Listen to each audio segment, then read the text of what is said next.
গত 18ই ফেব্রুয়ারিতে বিয়ে করলেন কাঞ্চন মল্লিকের দীর্ঘদিনের প্রেমিকা শিরোমণি চ্যাটার্জি।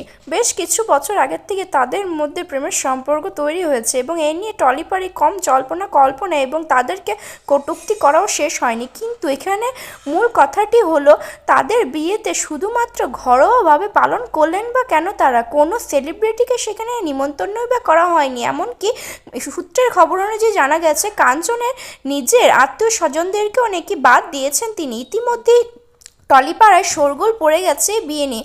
অনেকেই তো বলছেন যে গোপনে বিয়ে করার কোনো না কোনো রয়েছে তথ্য। হ্যাঁ, এখানে অনেকে ইঙ্গিত করতে চাচ্ছেন যে কাঞ্চনের দীর্ঘদিনের প্রেমিকা নাকি এখন রয়েছে প্রেগনেন্ট। তার জন্যই নাকি চুপিসারে শীঘ্রই বিয়ে ছেড়েছেন কাঞ্চন। তবে সত্যি প্রেগনেন্সিময়ী? তার গঠনভঙ্গি দেখে অনেকেই কিন্তু সে কথা বলতে বাধ্য হয়েছেন। ইতিমধ্যে